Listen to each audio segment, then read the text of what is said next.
Hi hello everyone welcome back to my channel. అందరూ ఎలా ఉన్నారండి? మేమైతే చాలా బాగున్నాము. మీరందరూ కూడా బాగుండాలని మనస్ఫూర్తిగా అయితే కోరుకుంటున్నాను. ఫస్ట్ టైం మా ఛానల్ని ఎవరైనా చూస్తున్నట్లయితే తప్పకుండా మా ఛానల్ని అయితే సబ్స్క్రైబ్ చేసుకోండి. అలాగే వీడియో నచ్చితే ఒక లైక్ అయితే ఇవ్వండి. పక్కనే ఉన్న బెల్ ఐకాన్ని క్లిక్ చేసినట్లయితే మేము వీడియో పెట్టగానే మీకు నోటిఫికేషన్ అయితే వచ్చేస్తుంది. ఈరోజు నేను 1 ఇయర్ ప్లస్ బేబీస్ కోసం ఒక మంచి బ్రేక్ఫాస్ట్ రెసిపీని అయితే చూపించబోతున్నానండి. ఇది చాలా టేస్టీగా ఉంటుంది. అలాగే పిల్లల వెయిట్ గెయిన్కి కూడా యూజ్ అవుతుంది. మా కిడ్స్ కోసం ఈరోజు అటుకులతో బ్రేక్ఫాస్ట్ని అయితే నేను ప్రిపేర్ చేస్తున్నానండి. ఇది చాలా ఈజీగా ప్రిపేర్ చేసుకోవచ్చు. అటుకుల్లో ఉండే కార్బోహైడ్రేట్స్ వల్ల పిల్లలు వెయిట్ గెయిన్ అయితే మంచిగా అవుతారు. అటుకులు అంటే చాలామందికి మేబీ తెలియకపోవచ్చు. దీన్ని పోహా అని కూడా అంటారు. ఇందులో ఉండే ఐరన్ అండ్ కాల్షియం వల్ల పిల్లలకి ఐరన్ డిఫిషియన్సీ లాంటి ప్రాబ్లమ్స్ కూడా రాకుండా కాపాడుతుంది రెగ్యులర్గా ఇవ్వడం వల్ల. పిల్లల గ్రోత్ కూడా బాగుంటుంది. సో ఇది ఎలా ప్రిపేర్ చేసుకోవాలో ఏంటో చూసేయండి.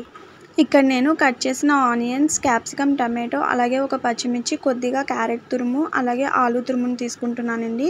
ఇక్కడ నేను 1 కప్పు పోహాని అయితే తీసుకుంటున్నానండి. దీన్ని ఒకసారి మంచిగా వాష్ చేసుకొని తర్వాత కొద్దిగా వాటర్ని వేసి ఇలా ఒక 2 or 3 minutes మంచిగా నానబెట్టుకోవాలి.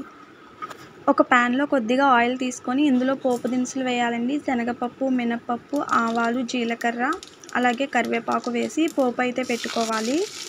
పోపు మంచిగా ఫ్రై అయిన తర్వాత ముందుగా కట్ చేసి పెట్టుకుని ఉన్న ఆనియన్స్, క్యాప్సికమ్, టమాటో, పచ్చిమిర్చి, అలాగే క్యారెట్ తురుము, ఆలు తురుము వీటన్నిటిని కూడా వేసి ఒకసారి ఫ్రై చేసుకోవాలి.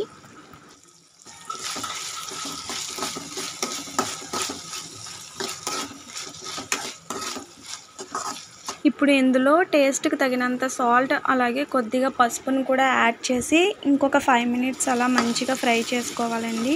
ఇది బాగా ఫ్రై అయిన తర్వాత అప్పుడు వాటర్ అయితే యాడ్ చేయాలి. వెజిటేబుల్స్ అన్నీ మంచిగా ఫ్రై అయిన తర్వాత ఒక గ్లాస్ వాటర్ని అయితే యాడ్ చేయాలి. వాటర్ వేసుకున్న తర్వాత మూత పెట్టి ఒక 5 minutes అలా ఉడికించుకోవాలి. వాటర్ ఇలా బాయిల్ అవుతున్నప్పుడు ముందుగా నానబెట్టుకొని ఉన్న అటుకులను అయితే యాడ్ చేయాలండి. అటుకులు యాడ్ చేసిన తర్వాత వీటన్నిటిని ఒకసారి కలుపుకొని బాగా మిక్స్ చేసుకొని సాఫ్ట్గా కుక్ అయ్యేంత వరకు ఒక 10 minutes అలా సిమ్లో పెట్టేసి ఉడికించుకోవాలి. 1 year బేబీస్కి మనం ఫుడ్ని ఇచ్చేటప్పుడు సాఫ్ట్గా ఉన్నట్లయితే వాళ్ళు చాలా ఈజీగా అయితే తింటారండి. సో దానికోసమే నేను ఇక్కడ స్పూన్తో ఇలా మెత్తగా మ్యాష్ చేస్తున్నాను. ఇలా పోహాతో మీరు కూడా ఒకసారి అయితే ట్రై చేయండి. రెగ్యులర్గా మనం చేసుకునే ఉప్మా కంటే కూడా పోహాతో చాలా టేస్టీగా ఉంటుంది. సో మీరు కూడా ఒకసారి ట్రై చేసి ఎలా వచ్చిందో నాకు కమెంట్ చేసేయండి. ఇలాంటి మరెన్నో మంచి రెసిపీస్ కోసం వెంటనే మా ఛానల్ని అయితే సబ్స్క్రైబ్ చేసుకోండి. Thank you.